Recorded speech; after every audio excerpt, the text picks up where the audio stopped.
Welcome to the Cinema Spotlight, hosted by James Sena. All things entertainment. Please enjoy the show.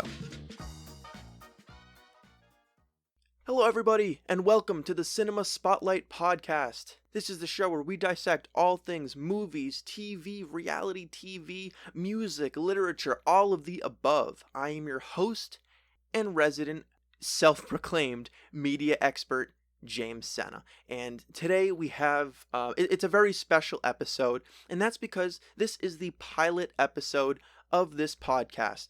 So what this means is, for this first episode, we're gonna be doing some experimentation. Okay, we're gonna play around a little bit, throw some stuff against a wall, and see what sticks. We're gonna be showing off some potentially reoccurring segments. We're gonna try out some new stuff today, all in the name of good fun and just some fun movie discourse. And with that being said, I just want to put out a spoiler warning for any and all content that we talk about on this episode and future episodes. Always a good idea to watch the stuff beforehand so that we can have a nice fun discussion in the comments down below. During today's show, we're going to start off with the Oscar watch, and we're going to follow that up with a segment of the Fixer Upper.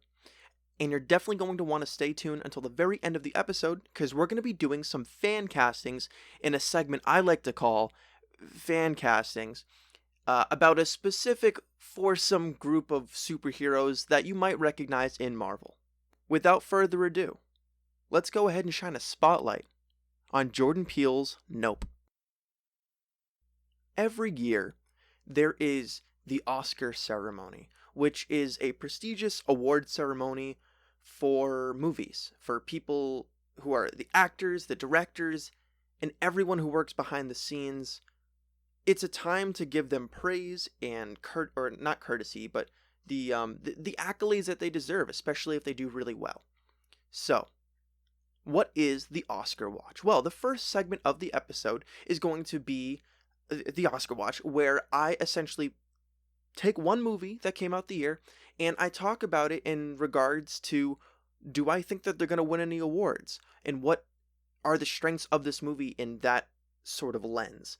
Which is a different take. I'm trying to have my own unique spin on just a traditional movie review. So this is my way to track the progress of the movies throughout the year that I've seen, and potentially even create a bunch of predictions for nominations and eventual winners of Oscar categories. So with that being said, I'm going to start off this series, this segment, and just the Cinema Spotlight podcast, and we're going to talk about Jordan Peele's Nope. This is going to be the first entry in this list, so if you want to follow along with me, go ahead and watch this movie, and let's start predicting, how is Jordan Peele's Nope going to fare at the Oscars? So, right off the bat, there are a couple categories that I want to shout out here. One of which, and actually, I'm going to group these two together, because I think that they are very similar, and I want to try to just kind of explain the difference between the two, because even I'm struggling trying to come up with differences in my head. And those two categories are Best and Unique Artistic Production and Best Original Screenplay. So, here is, first of all, here's the comparison between the two. The Best Original Screenplay has more to do with the writing of the script. So the screenplay is the eventual script that is put to the screen. That is, I'm assuming Jordan Peele actually wrote the screenplay. If not, I mean, it is very possible too that help was or he had help with it. I don't actually know offhand if he was the sole writer. That's probably something I should know or look up. But we're doing it live.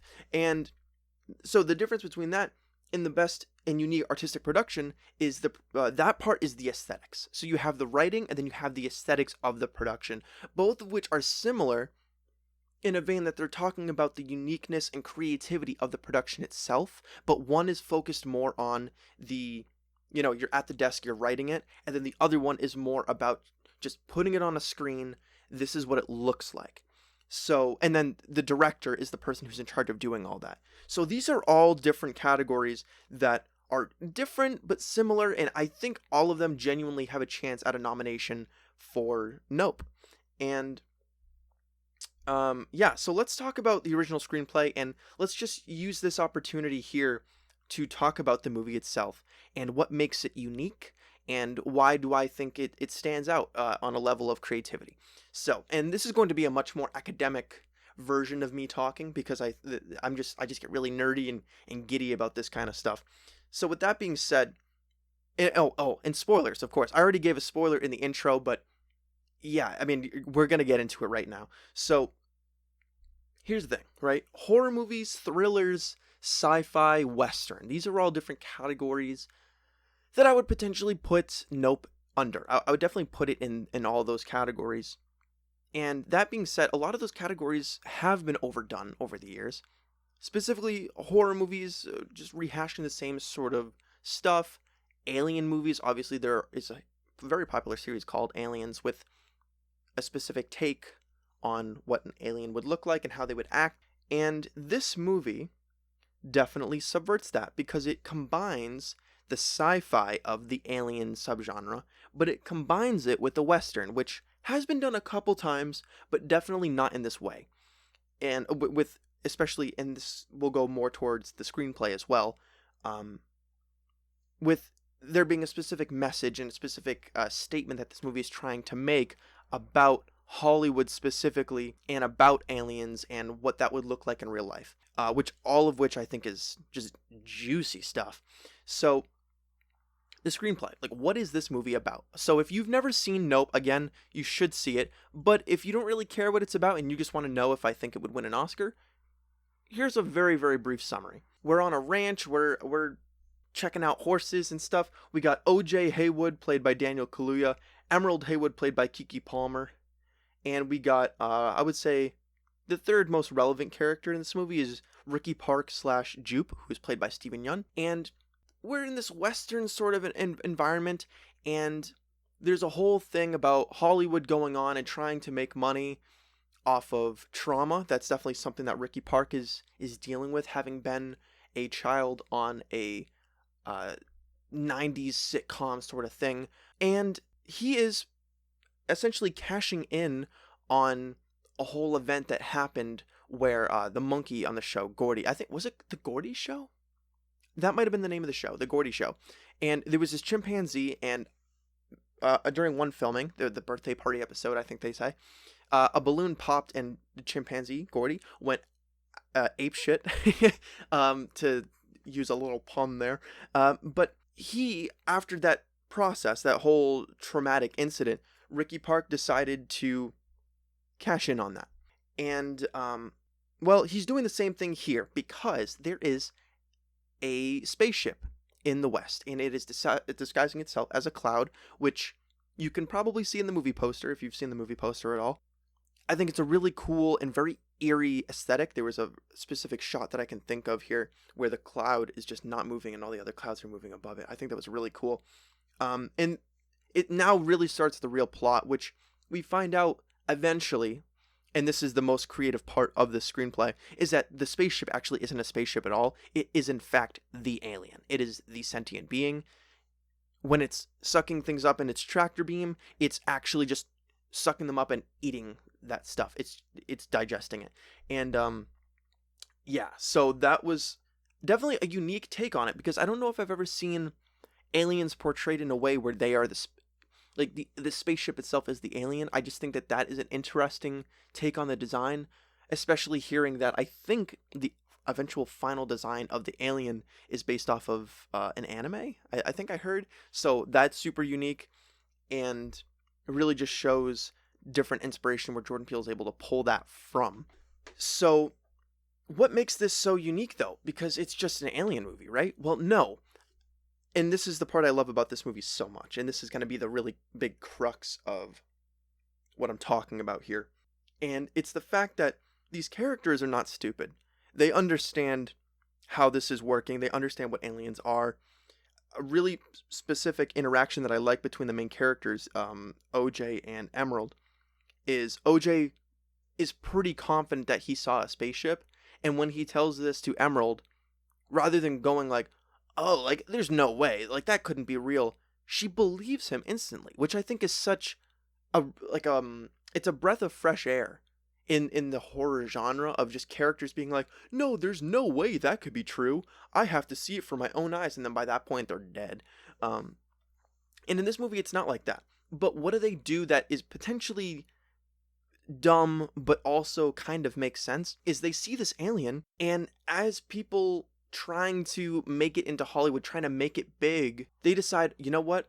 We're going to invest right now in a possibility that we could capture this on camera and we could be the first people to get it on camera. They were going for what they were calling an Oprah shot.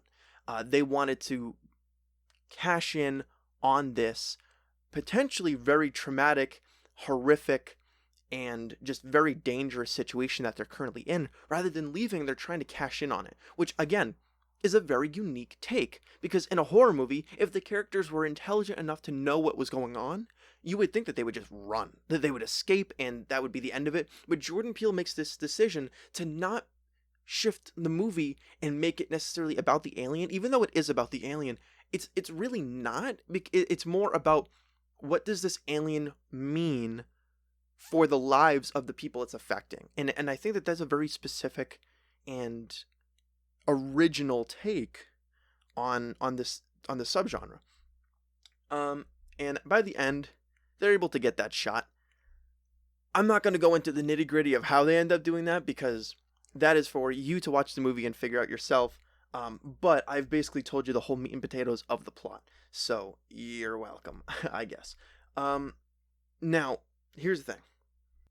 Do I think it actually wins any of these categories that I'm talking about?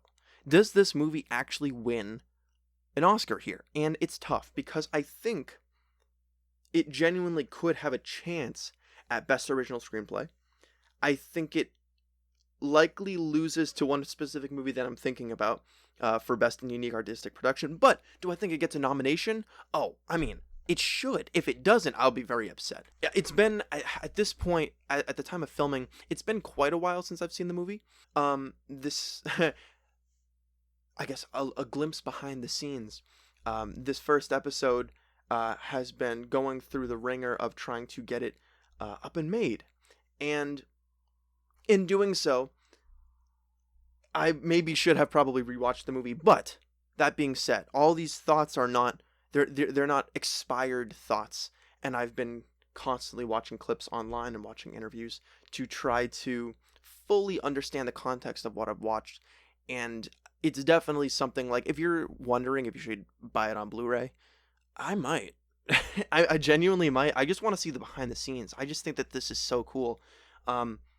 Another category that I just want to shout out there, though, not so subtle segue, Best Sound Editing. So there's two instances. Oh, and audio design, I think, is a separate category altogether.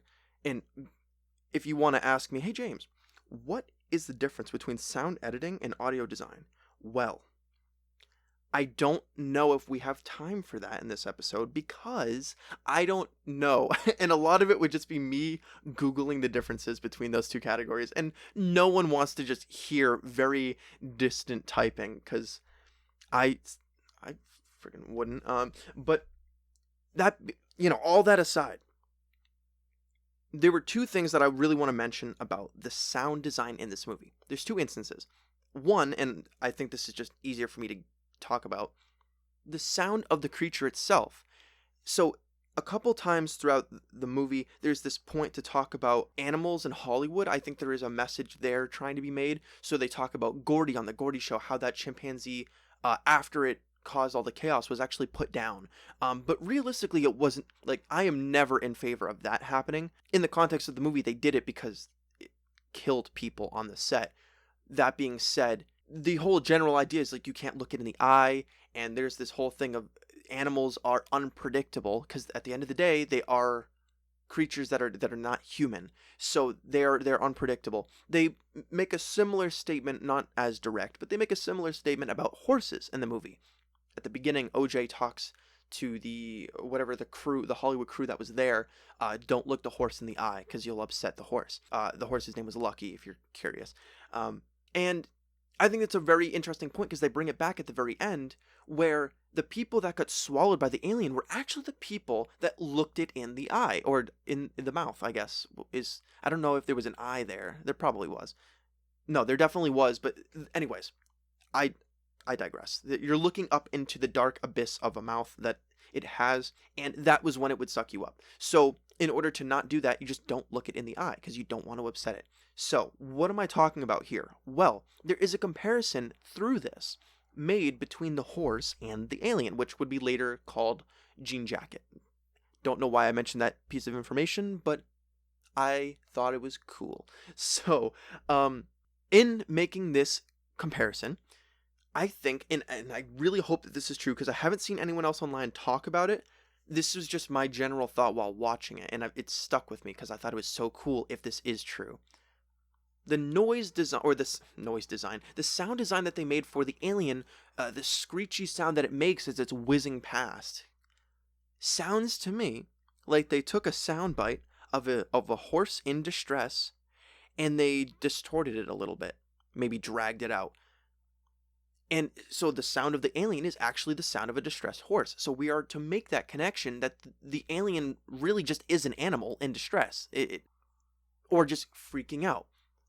If that is true, and that is the case, I don't know if that's enough to win it the Oscar, but god dang, like if that is the case, genius. Really, really genius. And this, I'm so honestly proud of myself for noticing it, first of all, but also I don't know. There was just something about it where I was watching the movie and I was like, if this is the case, then I'm gonna throw it in my little notebook and I'm gonna talk about it. Okay, but the other scene, the other moment from the episode, and this is gonna be something that I use to close out the segment with because I thought it was so grotesque, and I think that this really adds to the movie. There was a scene where, well, a bunch of people die at one point, including, unfortunately, one of the main cast that I had mentioned earlier, and I won't say which one because I'll leave you in a little bit of suspense, I guess. That's a little bit fun, right? You're probably pissed at me. I don't care. But after, so it was like 40 people, there's this really, really grotesque and horrific scene. Claustrophobia is definitely played around with here, of all these people getting swallowed and eaten by the alien. And there is a scene where you can hear them being digested and just eaten, and you can hear the screams, the echoey, just the sound design of that moment. I mean, and if you have seen the movie, you know exactly what I'm talking about. It stuck with me. It really stuck with me. And those two bits of information, those two pieces of the movie right there, I think would be enough to, at the very minimum, win it a nomination in either audio design or sound editing. I don't know where it would exactly fall. I couldn't begin to go into that. With that being said, just a couple of the categories that I feel like this movie would not make it in, probably even as a nomination. And it has nothing to do with the actors and actresses, but I just don't think that the script allowed itself to get to the point where it's Oscar worthy. I don't think so. Not that the actors weren't great, because they are, but there are plenty of movies that have come out already this year where the actors are great, but the script lends itself to be more Oscar worthy, if that makes sense. So it's nothing against the actors. I just don't think, especially horror movies, don't usually get that sort of accolade from for the actors specifically, which I think is something that should change. And I do think, to be fair, I think Daniel Kaluuya may have won something for Get Out. I don't know if he won an Oscar or a Golden Globe. I don't remember exactly what happened there, but I think he won something. And Get Out, I think, actually won maybe Best Director or something. There's definitely something in there. Do I think Jordan Peele could win Best Director? It's possible. Again, there are a lot of movies that came out this year. It's going to be stiff competition. It really is. And if it won a nomination, cool. But I wouldn't put my eggs in that basket. I'm going to put my eggs in the basket of Best Original Screenplay. If I had to name one, I think it could do that. I think audio design is also another possibility. Now, in general, do I think this wins any? Unfortunately, I don't. But that's not to say it won't. Now, if you have seen this movie, and you like this movie, and you think, James, I think it would win this award, or I think it would do that, then let me know in the comments down below. Tell me if I'm right about something. Tell me if I'm wrong. Let me know. I can take it. I promise. I can take it. Now, of course, would I recommend this movie? Yes, I would. I would give it a 7.9 out of 10. That's what I would give it. That's my rating. It's just, I mean, for me, 8 to 10 is like fantastic, unforgettable movie. 7.9 is just under that because I thought about this movie for a very long time after watching it. But there were some elements that I could possibly go into in a future episode. If you're curious about more breakdowns, there are a lot of channels online that talked about this movie in depth. Dead Meat podcast did one. They're a horror movie channel. Love that channel. They did something on it if you're interested. But yeah, especially if you're into thrillers, if you're into sci-fi, if you're into the alien genre especially, go check out this movie. Now, we're going to take a quick cut as we move on to our next segment. So if you're ready to hear from me to go from loving this movie to trashing another, then don't look away, because we'll be right back. Are there any movies from this year that you think should be tracked on the Oscar Watch? Let me know in the comments below and I will cue that movie up for a future segment of the Oscar Watch. Now back to the show. Welcome back to the Cinema Spotlight Podcast. This is the Fixer Upper. So welcome to segment number 2 of the pilot episode. And here's how this is going to work. There are a lot of not great movies that exist. So And I have opinions. When I'm watching a movie, or even after I've seen a really bad movie, I have in my head this idea of, okay, well, what if they did this? Or what if they did that? How do I fix this movie? So that's what this segment is going to be. I'm going to be taking the potential that a movie has and trying to give my own creative spin on it, to make it something that I think, at least, would be much more enjoyable to watch. If you also have any ideas as you're listening through, or maybe you disagree with me, or you have, your own input on how you think this particular movie could improve, remember to drop those in the comments below. I love that type of discourse, so I'm just super curious what people have to say. That being said, I have some strong feelings here, because as most children and most little boys growing up, dinosaurs. Super cool, right? Love dinosaurs. There was this library in my elementary school, and I think there was this, whatever the book series was, each of them would focus on like a different dinosaur. And all my friends in the class, we would make a mission out of like trying to read all of them and see like, okay, well, which dinosaur is the best? And it was a super huge part of my childhood. I loved dinosaurs. I loved talking about dinosaurs. We would flip through the pages, look at the cool pictures, and it was a really good time. Now, unfortunately, Jurassic World Dominion was not a good time. I really didn't like that movie. And here's the thing. Is there potential with this movie? Yes. Do I think that everything about this movie was bad? No. I think that there were some highlights, and I want to go over some of those today.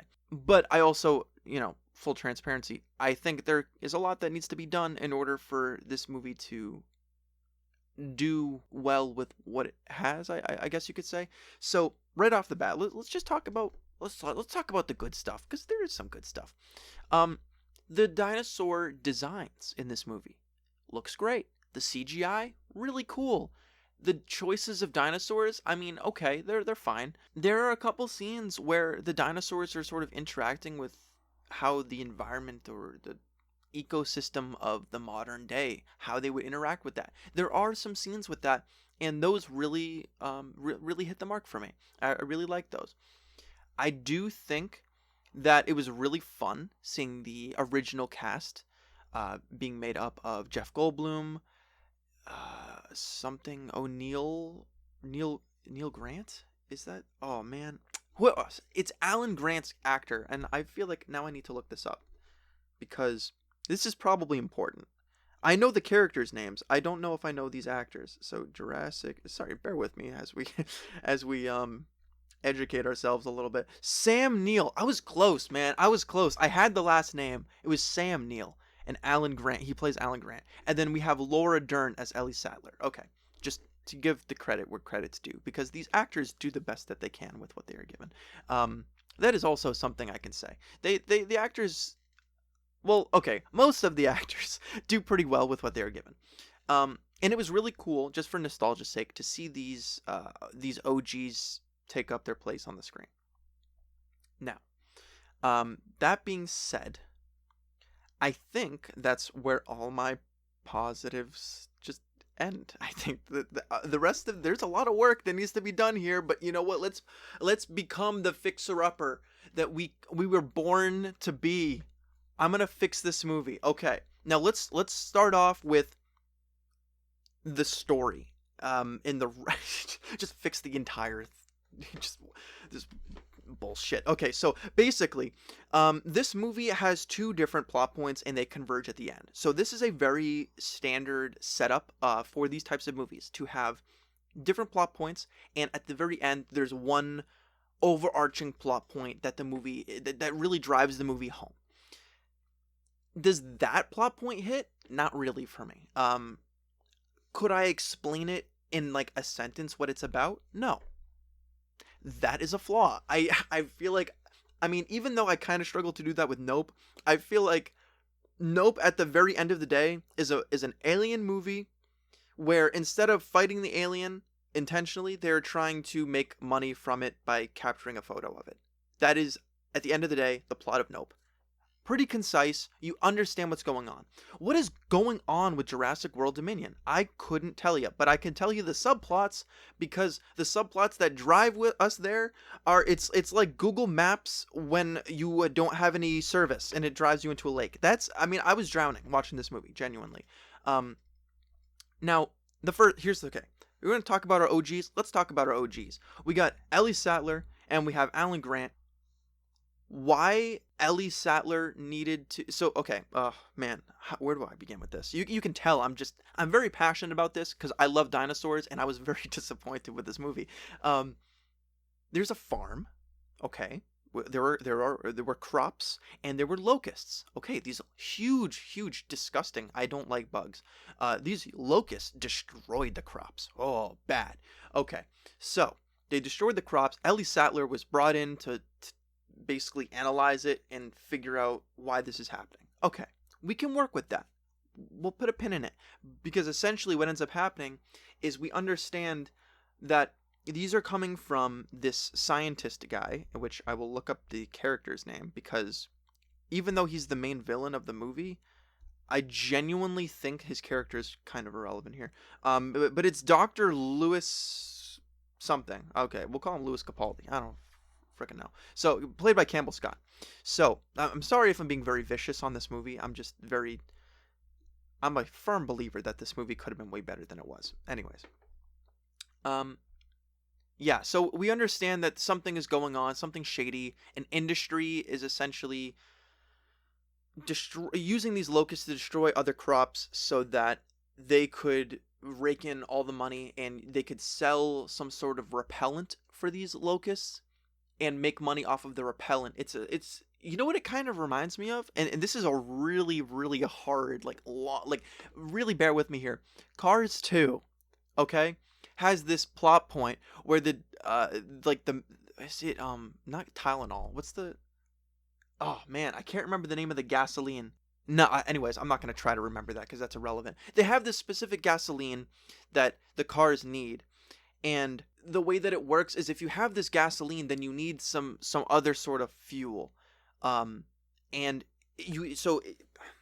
man, this is really complicated to explain. The fuel, it's almost more complicated than the movie.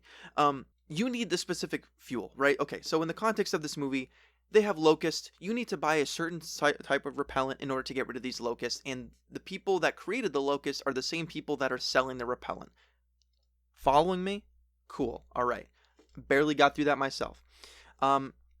So the other plot point, and this is something that tagged off of the first movie, Chris Pratt and Bryce Dallas Howard's characters, Owen and Claire, have a, I guess, adopted daughter, played by Isabella Sermon.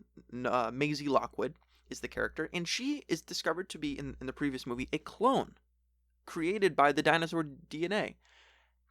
Now, does that make sense? Nah. Nah, it doesn't. But this movie tries to make sense of it. So their whole plot is that she doesn't feel like a human, or she doesn't feel individual, and they're trying to be good parents to her, but then she ends up getting kidnapped. So they have to go and get her back. Okay, so you have the parents going after their kidnapped daughter, and then on the other side you have bugs that are destroying crops. Now you might be wondering, Oh, but James, where are the dinosaurs? They're not frickin' there. The dinosaurs, I'm backing away from the microphone so I don't blow a fuse. The dinosaurs are not even in the integral part or the plot. They're not in the story. If I had to redo this movie, let me tell you, I would have dinosaurs in the movie. Boom. I think that's a simple, I'm such a movie expert. I'm so glad I was able to identify that this movie needs more dinosaurs. Now, with what we are given, let's fix the plot. So, right off the bat, let's talk about these locusts again, because we haven't talked about those little buggers enough. If the locusts were destroying the crops, let's create a scenario where we don't know that those locusts are coming from the company. So now there's a little bit of a mystery aspect. Okay. Let's even take out the part of the repellent. Let's just ignore that altogether. Let's include one quick scene of these locusts destroying the crops. Now the locusts we're trying to discover the locusts. Coincidentally, Dr. Louis Capaldi gives an invitation to Ellie Sattler and Alan Grant. So now in this version of the story, Ellie doesn't just go to Alan Grant and say, hey, do you want to come with me for some reason? No. They are both individually invited. So now they're both there. They meet up and they work together to try to figure out what's going on here. And through their investigation of the corporation and maybe things being a little bit sus, they discover, oh, you know what? This company might actually be behind the locusts. Boom. Now all of a sudden it's a little bit of a mystery and they're like infiltrating stuff, and maybe so they also see Ian Malcolm, played by the best part of the movie, Jeff Goldblum. They see him, and from the inside, Jeff Goldblum's character Malcolm or Ian, I guess. They call him both, actually. But anyways, he can help him from the inside to be like, hey, listen, like there's something going on here and I don't quite know what. So, through the three of them investigating, they're able to out this company for what it's doing and what I think that is a little bit more of a riveting story, because you don't fully, like, right from the get-go, you know who's evil, you know who you're rooting for, you know who you're not rooting for. That's kind of boring. I like to be able to figure it out and not be force-fed it like babies getting fed mush broccoli or something. Now for the other story, I think that there's a lot of work that can be done on Maisie Lockwood. I think if you take Maisie Lockwood's character and really create this inner struggle of having an identity crisis of do I matter because like I'm a clone, like do I have any value as a person? I think that there's something there that you can really tackle, and I think that this young actress can do it. I think she has enough talent where I think she could pull this off. Really have an emotional, existential type of confusion for her as a young girl, and I think that there's something that can work there. And I think that if you take Chris Pratt and Bryce Dallas Howard's character and have them as her surrogate parents, is that the right word, surrogate? Anyways, have them help her identify her own self-worth, I think that's a really beautiful parent-child dynamic. I think that's a really beautiful plot line there. So and then, so how would you have them meet at the end? Well, I think the way that they actually did it makes somewhat sense. For more research, the people who are behind the locusts were the ones who actually kidnapped the girl. And I think that still sort of works. I think the route to get there can be a little bit different. For example, there's a whole plane crash sequence of events that has, in the moment, a lot of stakes of, oh, like, Owen's about to die, and like so is the pilot, played by DeWanda Wise, and they are both super like there's only one parachute, so Claire, you have to be the one to survive and save our daughter. And then they crash, but like after they crash the plane, they are 100% fine, and to be honest, they are actually safer after having just crashed in the plane than Claire, who jumped out of the plane safely, because she was attacked by like a pterodactyl, or some sort of flying dinosaur. I actually don't know offhand which one it is, but and then in the jungle, she was attacked by something else where she almost got killed. She was in a lot of danger, more danger than the people in the airplane crash. That doesn't balance out to me. That doesn't make sense. So I think you can scrap that, or at the very least you can have a pterodactyl attack. But why have Claire jump out of the plane? That doesn't make any sense. Like that, like why include that in the movie? And so that was one small gripe that I needed to express. I also think that just for this movie to be done better, I think that you need to redo Ian Malcolm's character, make him more integral to the plot where you're seeing more of him sooner. We only really get him at the very end in like end of act 2, act 3, which is not it doesn't make any sense considering that he was easily the best part of the movie. So, utilize this actor more. He's very talented. You have him, use him. That's my biggest thing here. Now, my like the last final takeaway that I would say is there's two things. I'm checking my notes here.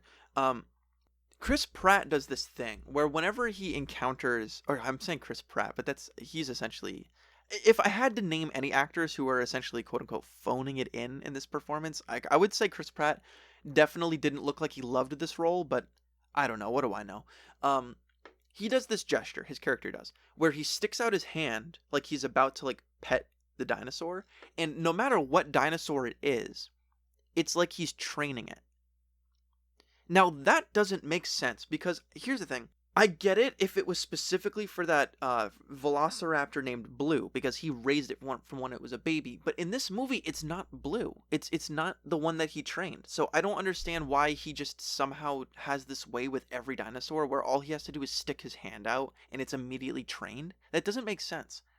Do away with that whole gesture. Or if you're going to include it, do it in a way that isn't cheesy because he does it like 5 or 6 times in the movie, and every single time I'm like, how the hell is this working? How is that working? If I see a bear in the wild, I'm not gonna stick my hand out and go, shh, you're better than this. You're better. Like, no, it's gonna eat me as it should. Now, the other big gripe that I have with this movie is something I mentioned at the beginning. There was a lot of scenes, not a lot. There were a couple scenes that I really enjoyed, and one of them is at the very beginning, where you get to see the dinosaurs interacting with the ecosystem that it is now living in. So let's see more of that. Like I said, I made a very loud point to say there is a real lack of dinosaurs in the plot of this movie.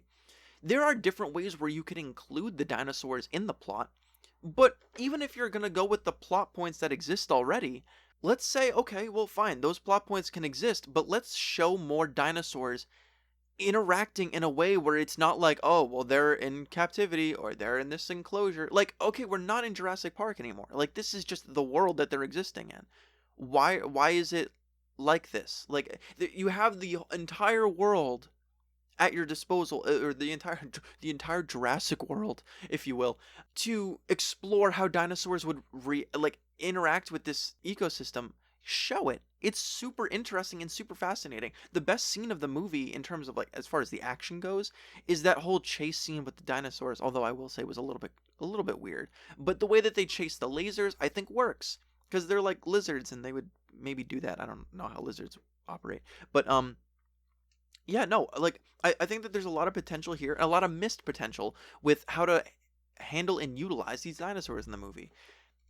And it just feels like at every opportunity, like dinosaurs only show up to remind the audience, like, yeah, we are in Jurassic Park. But like, neither of the plot points, the major plot points of the movie, have anything to do with dinosaurs. It's just that, like, okay, we're doing this, but also dinosaurs are here and they're an obstacle. Like, no, have them be the focal point. Is that too much to ask? Anyways, I definitely missed some stuff, and I definitely think that this movie has potential. And I would be super curious and super excited to see what all of you have to say and what all of you have to add. Like, what are your ideas? How do you make, if you have seen Jurassic World Dominion specifically, let me know what you thought. Did you actually like the movie? Why? What was your favorite parts? What was your least favorite parts? Let me know. I love talking about this type of stuff. If you have any other suggestions or if you have any thoughts about anything that I said in this segment, please let me know that as well. With that being said, let's take a cut and talk about our third segment of the episode. If you're enjoying this episode of the Cinema Spotlight so far, remember to leave a like. And while you're down there, leave a comment on what is your favorite movie of all time. And with that, let's get back to the episode. Alright, so recently at San Diego Comic-Con, which happened a couple months ago at this point, it happened in August, I believe, Kevin Feige, who is in charge of a little-known thing called the Marvel Cinematic Universe, announced the next wave of Marvel projects for the next few years. And there was one project that got people talking, got people excited, but more notably, that project was not given a list of actors. We don't know who the cast is, and this is for the Fantastic Four. So this is a group that has been in Marvel Comics. For those of you who aren't aware, were arguably a bigger name than the Avengers before the release of Iron Man in 2008. So yeah, I would, if I had to rank like the notoriety of the different superhero groups, I'd say like X-Men tied with Fantastic Four is at the top, and then Avengers is underneath it. So that being said, like I'm very excited for this because we haven't gotten a good installation of the Fantastic Four in quite some time, or possibly some would argue even ever. So this is an opportunity to see what Marvel has to, what are they going to do with this? There has been a leak of what the cast is for this. I'll give you my thoughts. It's nothing's confirmed to, like, at time of recording. This is not a fact, but today, as in this segment of fan castings, or working title obviously for this segment, but I'm gonna break down the leaks and the castings and maybe give my thoughts on who I would like to see play these characters. So let's jump right in. Mr. Fantastic. He's the stretchy man. Reed Richards is his counterpart, I suppose. The leak says that Penn Badgley will be portraying this character. Now, Penn Badgley plays the actor Penn Badgley plays Joe from the show You on Netflix. I actually haven't seen that show. Let me know if I should. Don't know if it's my type of show, but you know what? Who knows? Who knows? Maybe I would enjoy it. What I do know, because I did try to do my due diligence about each actor, he does sort of play a sociopathic type character in this. And weirdly, I mean, Reed Richards is definitely a good guy. There's no question about that. But he's not the most lovable, fun person. That's not his character. That's not in his nature. He is very obsessed with his work, and he's like Iron Man, but crank it up to like 12. You know what I mean? So that is Reed Richards, and I think Penn Badgley could do it. I think he could. Again, I don't know a lot about what his talent is, but based on what I have heard and what I've been told whilst talking to some of the people in the community, I think that Penn Badgley could make for a good Reed Richards. However, let's talk about the elephant in the room here, which is those of you saying, well, wasn't John Krasinski Mr. Fantastic in Doctor Strange? Wasn't he in that? Isn't he gonna take up that character again? Well, I don't know. That has not been confirmed. In my opinion, I think he's not, and I'm okay with the fact that he might not be, and that's just because I think that he's too likable to play Reed Richards. I personally love John Krasinski. I think he is a fantastic actor. I don't know if this is the role for him, and that's not to say that he couldn't do it. I think he could, given like a more fleshed out time, not recording while isolated, which I think he did during Doctor Strange. It was a weird set of circumstances, the quarantine and all that. That being said, I think this is best if it were not Krasinski. That being said, do I think he could do it? Yeah, I think he could. I mean, sure, why not? I just don't know if he can play the Reed Richards part. I think he can do the Mr. Fantastic, and he sort of did, but even his performance in that movie, to me, felt a little bit uninterested, uninspired, and I think maybe given more time, he could do better with it. That being said, I also think that was just fan service, because a lot of fans have been wanting him in that role, and I think that he could do it. Again, I've said that maybe 7 times. I think he could do it with more time. But that being said, I do think that there's one other option for someone that I think would really smack it out of the park, and that's Andrew Lincoln. So if you don't know who Andrew Lincoln is, he played Rick Grimes on The Walking Dead. And let me tell you, he could do Reed Richards. I know he could do Reed Richards. He is a British actor, which doesn't actually affect anything now that I think about it, except for the fact that he is British. Uh, actually, now that I'm thinking about what I don't know if that detail was relevant at all, to be honest with you. But that's okay. That's okay. We're exploring every little bit of information here. I think that combat wise, I think he could do Mr. Fantastic arguably better than the other two. And in terms of like the sociopathic, like obsessed nerd like of Reed Richards, I think he could do that too. I think that of the three of them, Penn Badgley might be able to pin that down a little bit better. And I think that Andrew Lincoln would probably be the best as far as just like the combat and having that ability. Because I think he just looks a little bit more imposing than the other two. Maybe I'm wrong about that, but or maybe it's just because of the fact that all I see is Rick Grimes with him. Which, who knows? I don't know. That's my personal take. I would like Andrew Lincoln, but if it does end up being Penn Badgley as per the leak, I'm okay with that, and I'm very curious to see where that goes. Now, the Invisible Woman, Sue Storm. She's up next. Emily Blunt. Let me just get this one out of the way, because I've seen online a overwhelming amount of people. Whoa. I had a peanut butter cup coffee today. That just a little bit of IRL whatever. Yeah, Emily Blunt. Incredibly talented actress. I think she could do literally any role that she wants to do. I think she's that good.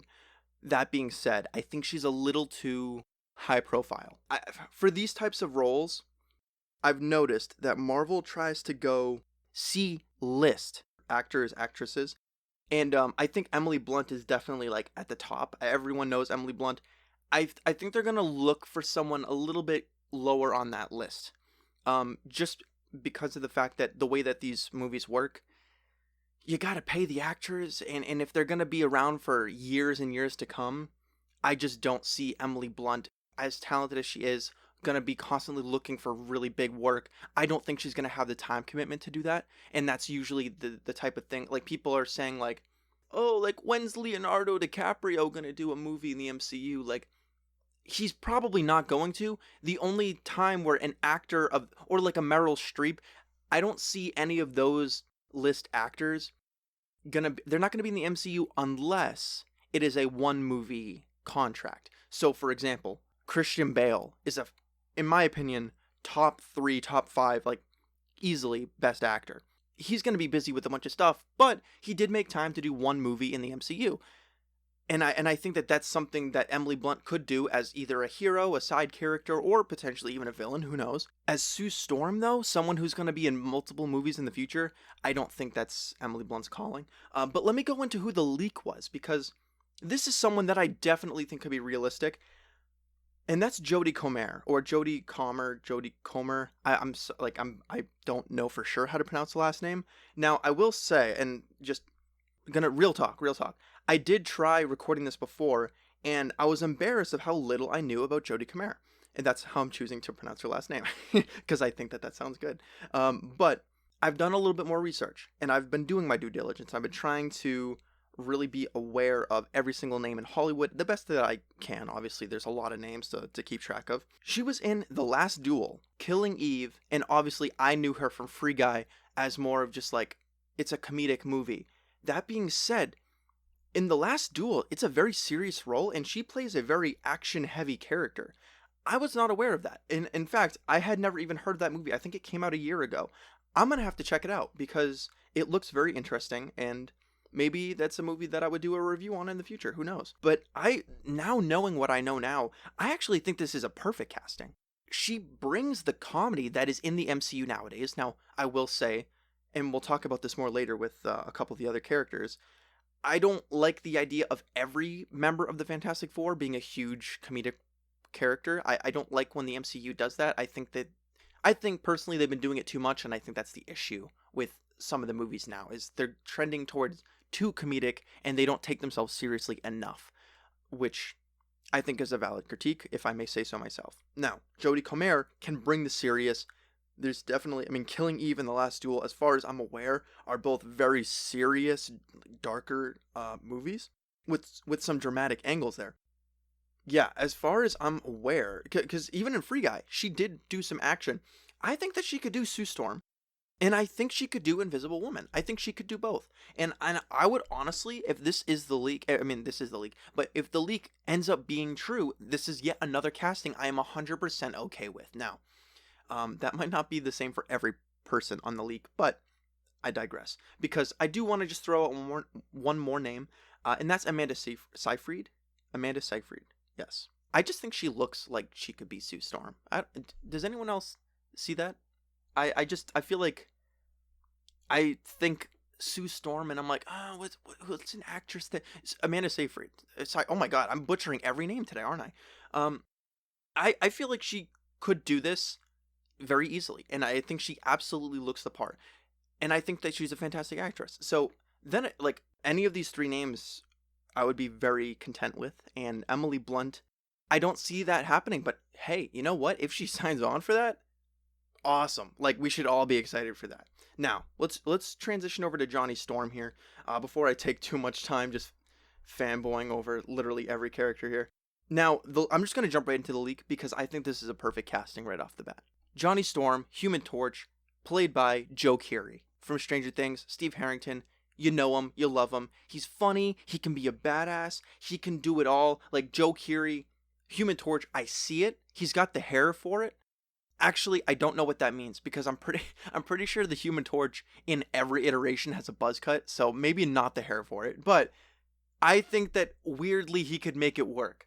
What is there left to say about Joe Keery? Like we know from him being Steve Harrington that he can do a fight. He can do these action scenes. Of all of these characters, the character that is by far the funniest should be the Human Torch, and I think Joe Keery absolutely has the comedy. He absolutely can bring that.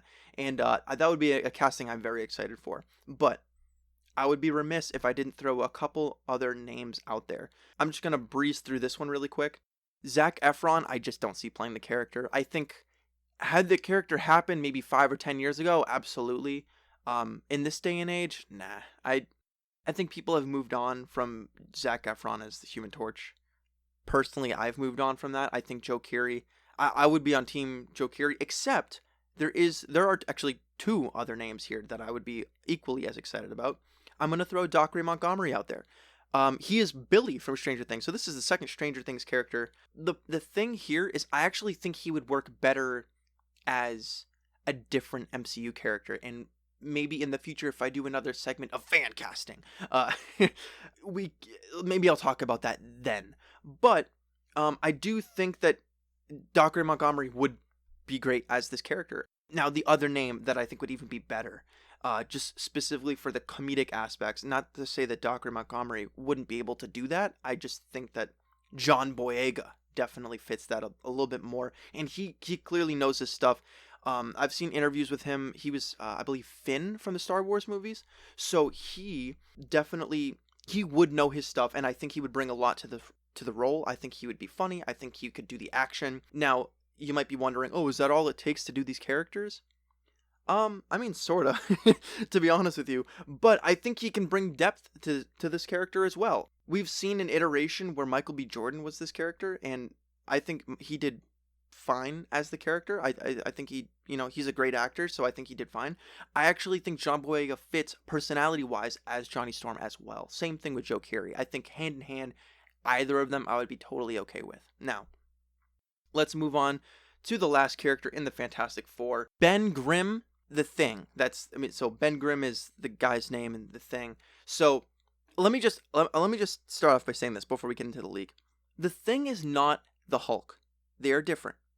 I'm not going to explain, all the differences of the characters from each other, but the Thing is not a comedic character. Neither should Hulk be, to be honest with you. But the Thing absolutely is not meant to be a comedic character. I don't think so, at least. I think his quips and stuff, like every character does here and there, I see him more as a tragic character, personally. My take on the character is that he would be tragic. He goes from being a ladies' man, very suave, very calm, cool, collected, not necessarily, he's the brawn to Reed Richards' brain, and then everything happens and he turns into this rock monster that he can't undo, unlike the Hulk, who can revert back into Bruce Banner.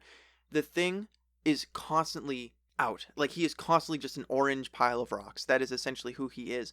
So he's not happy with this, and one of the movies did a very good job of showcasing this and how this character is very self-deprecating, and he hates his own image. So when I read that Seth Rogen was cast as this character, again, not confirmed at all. But when I read that was the case, I just feel like Marvel is missing the mark here. I've never seen Seth Rogen do that dark of a character. So my conclusion that I'm jumping to here is that they are trying to go for a very comedic thing, and they're trying to make him like, they want action figures. They want this to be the fan favorite so that they can sell a bunch of toys.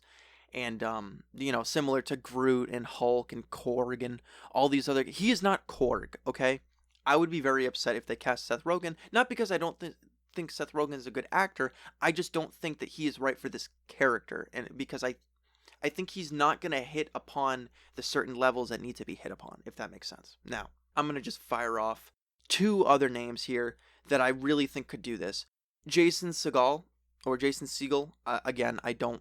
Some of these last names, man, they're tough. But this guy here, I've seen fan castings online say him, and I couldn't agree more. I think he could do the gruff, and I think he could be funny if need be, but he's also... I just see him more as just a sweetheart, and that's not the same thing as funny. So there's a difference between just being like a like that versus someone who is just a lovable, tragic character. You know what I mean? There's the line there that I'm trying to draw. And the other iteration is Dean Norris, who plays Hank on in Breaking Bad.